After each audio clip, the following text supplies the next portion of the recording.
You're listening to Brainwork Framework, a business and marketing podcast, brought to you by focus-biz.com. Business owners, entrepreneurs, and marketers, are you looking to take your virtual events to the next level, or maybe even dreaming about that high-ticket client? Well, with us today is the Virtual Events Pro from The Funnel Pros, Michael Tucker, who's going to talk about his growth in his digital agency and how he attracts high-ticket clients. Michael, thanks so much for joining us today.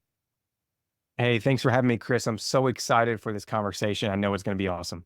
Hey, same here. Appreciate it. We always like to ask for entrepreneurs kind of that history behind how they started their own business and why they're doing what they're doing today. Yeah, I'll take you back on a journey. Is that okay if we go back a little bit? Please do. Please Love it. do.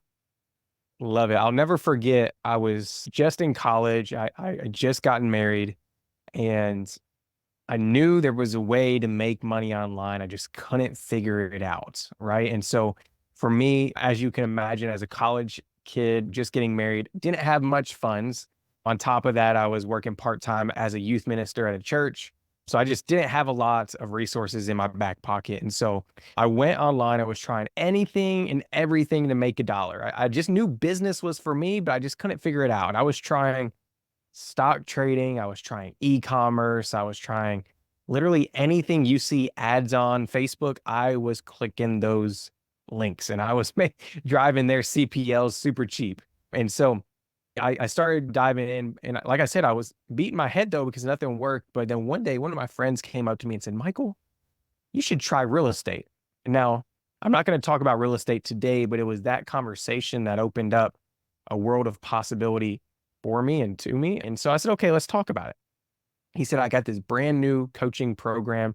I would love to show you how you can get into real estate and how you can leverage this. And I said, well, there's one problem here, sir. I got no money. I'm in college. I don't got no money. How do you expect me to get in real estate, right? And so he kind of shared how he'd been doing it with no money out of pocket, things of that nature. But he said, hey, how about you work for me in my business and I'll coach you for free. So we'll barter services. You give me your labor, I'll give you my time and coaching. And at the time I had nothing else better to do other than just school. So I said, let's do it. And that was my first jump into like actually building a business, marketing, sales. It was a bumpy road from there, but it was at that moment with that partnership that I started reading books. I started going to conferences. I started learning marketing. And so that was my official jump into the industry. That's so fascinating. It sounds very similar to many other entrepreneurs' journey. They're looking how they can make money. They don't know how just yet, but they're driven and ambitious enough to try anything they can to make it happen. And then suddenly they find things that finally stick, things that finally work. And it seems as your bread and butter is going to be the virtual events and sales funnels as a whole. How do you craft your sales funnel with this virtual events versus everything else that you've tried in the past with the paid ads? And I'm sure tons of other marketing channels. Why is it so effective? Yeah, great question. I'm going to be honest. There's a lot of different event or funnels out there that work. There's Facebook group funnels. There's ebook funnels. There's VSL funnels. They all work. Okay. I'm going to be honest with you. I just favor virtual events because I see the power that these have whenever you can sit in the room with somebody and build these genuine connections. So I'll say that to all those individuals out there teaching other frameworks on how to get clients online, they can work, right? Because it's marketing and sales. Marketing and sales are pretty similar despite what method you use. But the reason why I love virtual events is because you can bring somebody in a room like this. So we're in Zoom right now, right, Chris? I can sit here and I can educate you. I can show you why you should get in virtual events. I can lay it all out. And then at the end, if you trust me enough, I can present my service and my offer to you.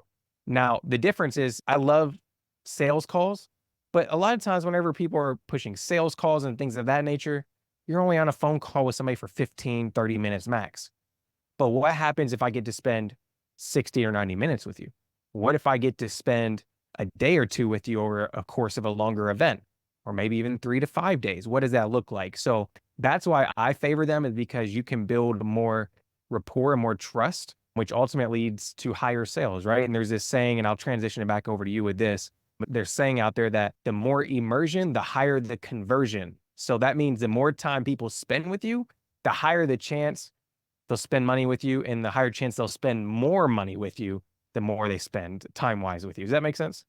Absolutely, Michael, you have hit the nail on the head here. It's all about how do we find a way to make a genuine connection. We have to get our foot in the door, and then we build and nurture this relationship. The more time spent where they're consuming your content or understanding you as a person, you're educating, entertaining them, they suddenly start to like you and trust you more. And even more so when you can craft a virtual event that's designed around maybe solving a problem or obtaining a dream outcome for them. Obviously, the ones who are going to show up are the ones who are interested in achieving that outcome or solving that problem. And suddenly here you are Right. giving free content, and it takes it into what service you offer.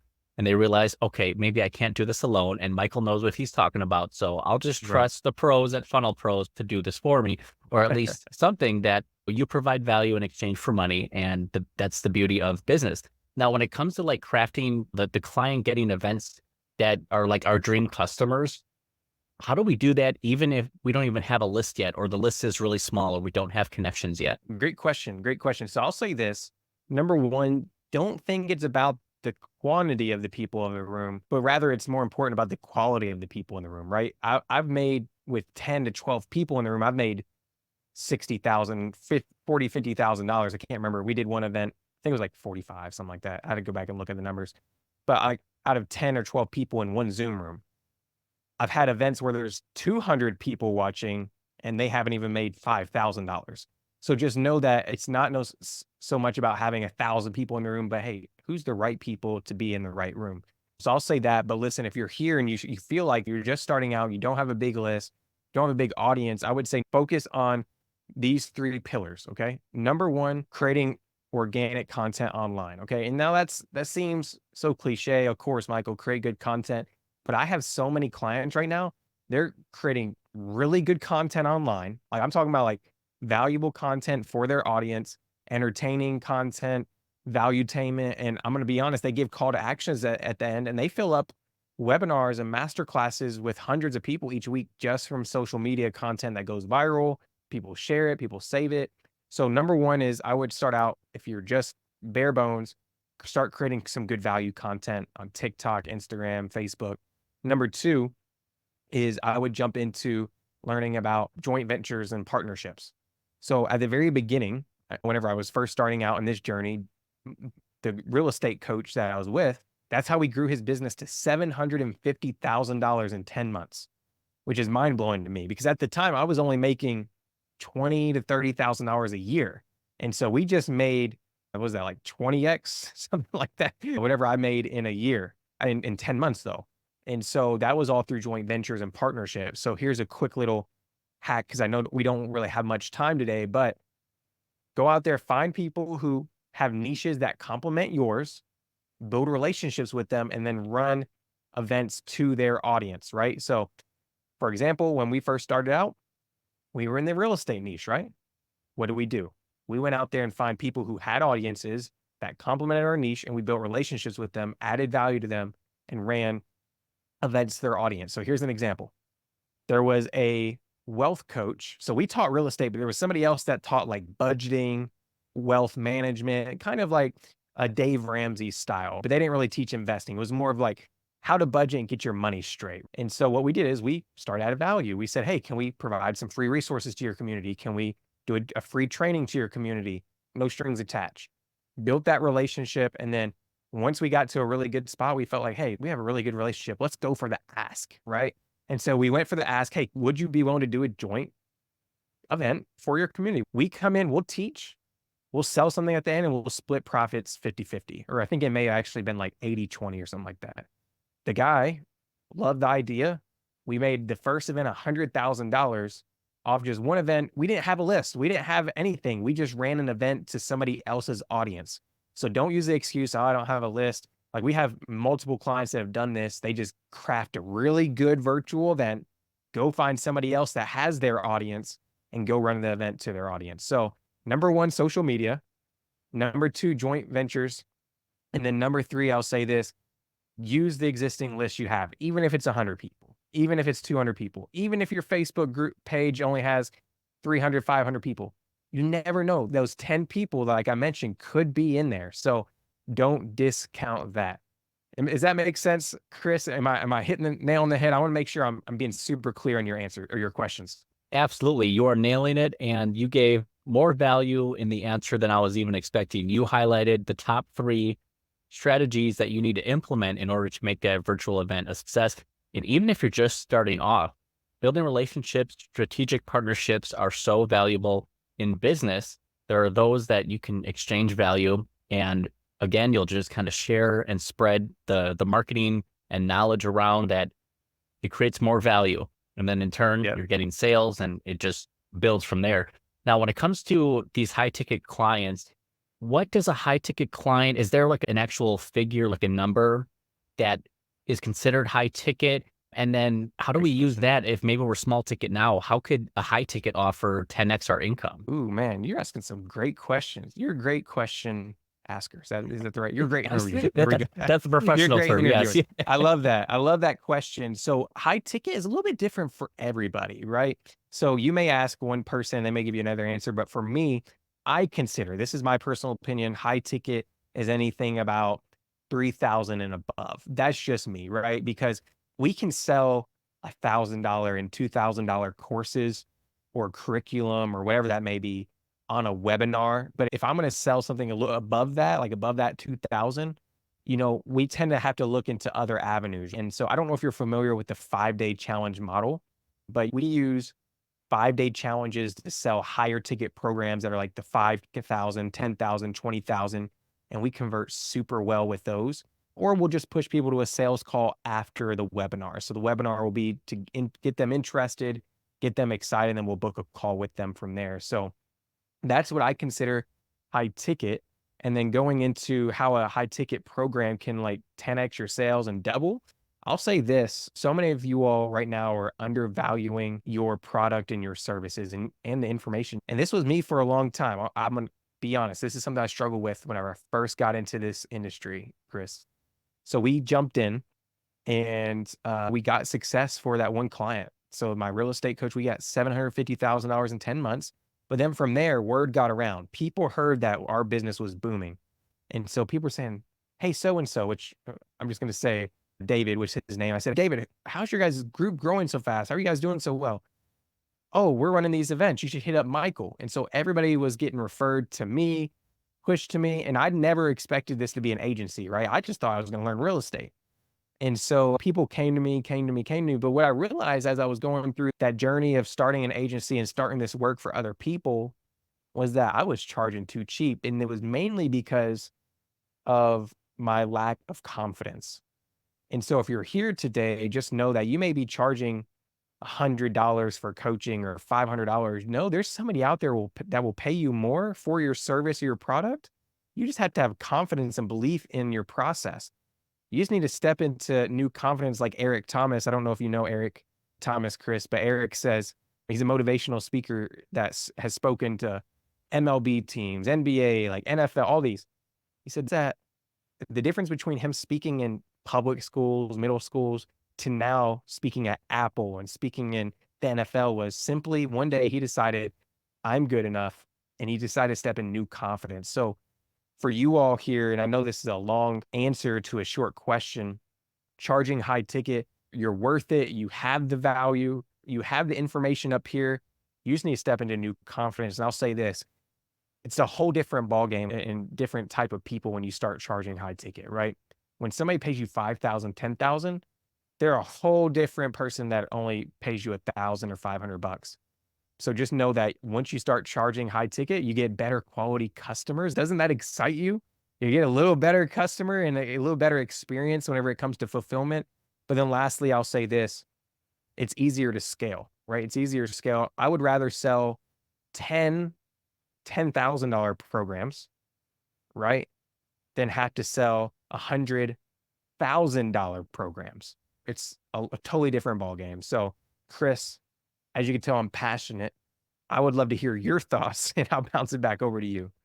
Michael, it's so true. The clientele that you get when you start charging more, they are more appreciative of your work. They are more likely to stay on task and focus and get things done that you request of them. It's like you said, it's a completely different ballgame. There was a meme going around Facebook for a while where it was I'm sending you 500 and I'm trusting you with my life savings here. Please make sure everything is good and XYZ. And then you have your 5K client that says, money sent, done. Thanks for all of your help. That's it. It is literally, that is a perfect Yeah. description of how these clients are different when it comes to charging a low ticket versus a higher ticket. And again, it's the confidence factor, knowing that you're capable and that there are people who are willing to charge that. Some people may not be comfortable just yet saying, oh, I'm worth that. But I think they need to improve that confidence because it's going to unlock an entirely different ballgame for you where you can start playing a different field altogether. Something that you mentioned just before we started was scaling. Now, once you have done a few virtual events, you've proven the offer, it in demand. How can you take that to the next level and scale that up? Is there automation? Should we be looking to take that to the next level with software? Great question. And I'm going to say this for the high ticket though, before we get into like automation, software and stuff, you do need to have a good product. So it's not like you could just slap a $5,000 price point or 10 or 15 and, expect everything to be all hunky dory. You need to have a great process. You need to have good fulfillment.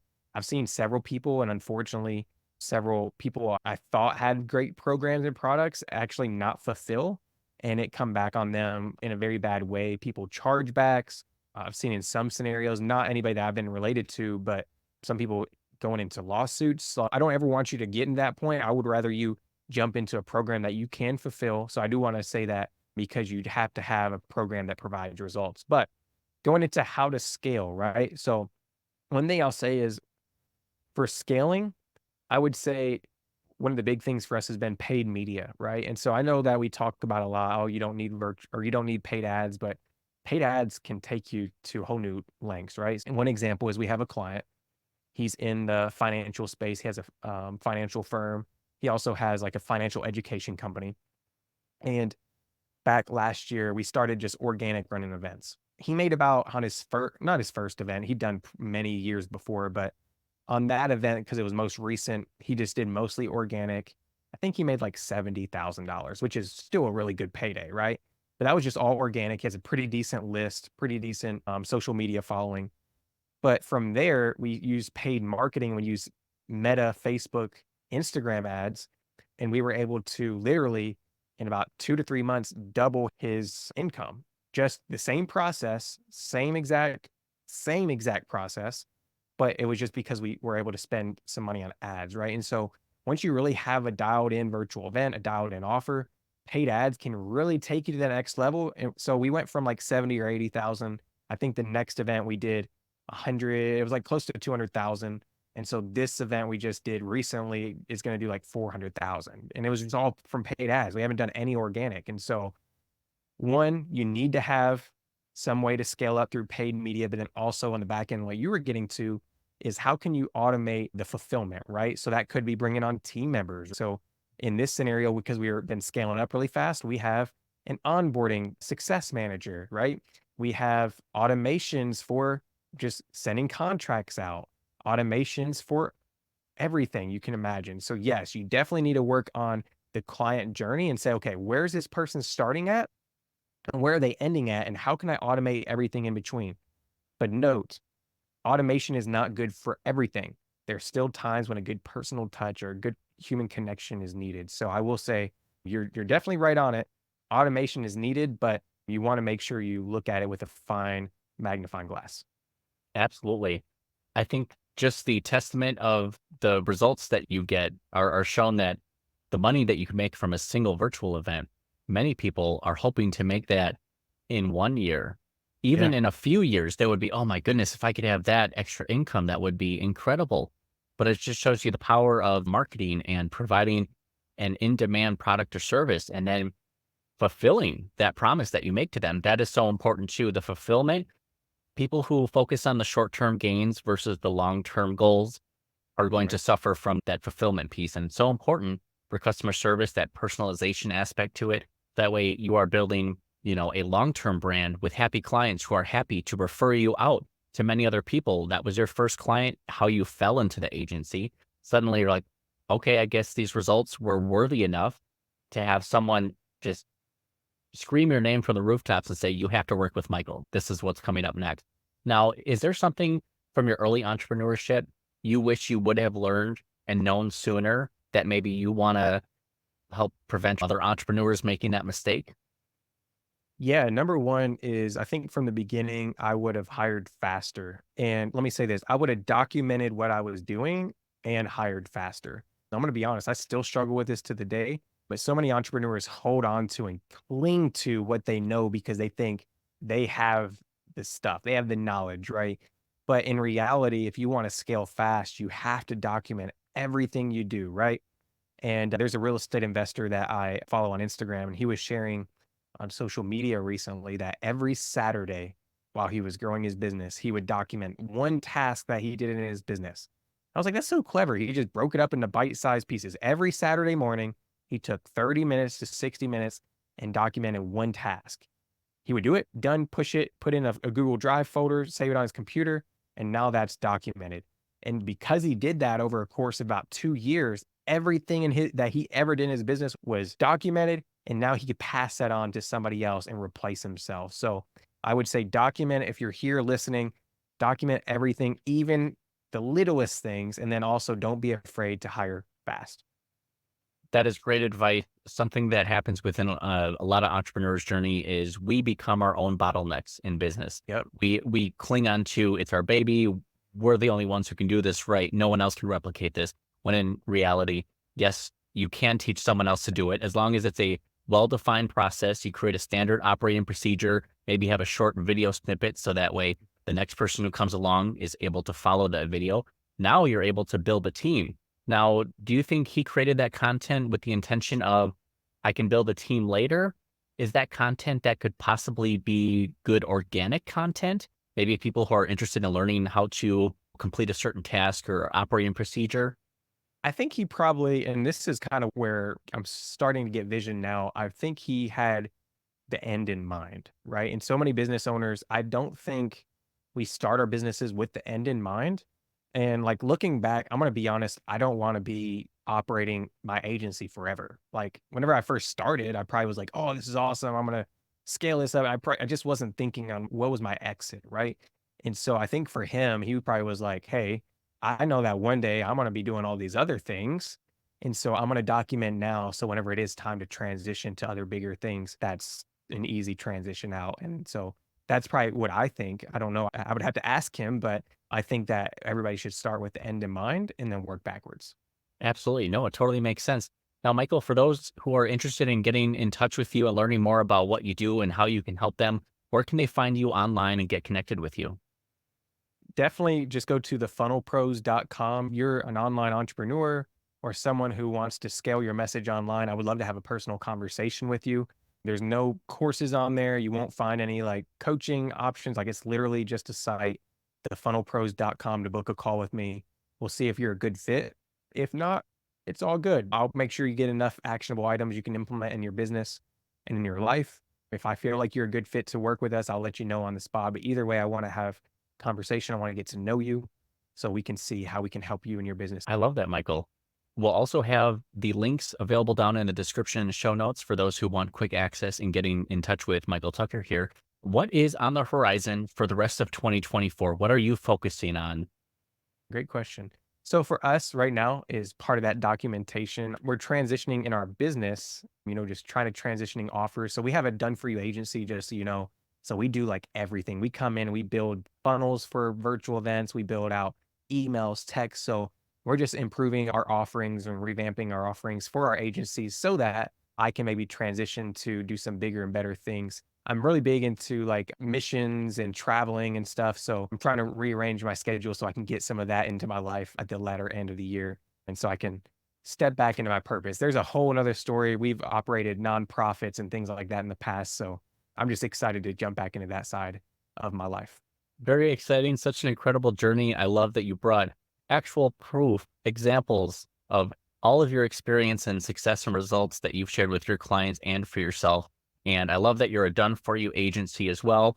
Many of our agency owners and business owners out there want someone to help actually do it for them. Hey, done with you and do it yourself is great too. People love to learn, but people also love to hand that responsibility off to those who they trust, experts in their field to take care of that for them.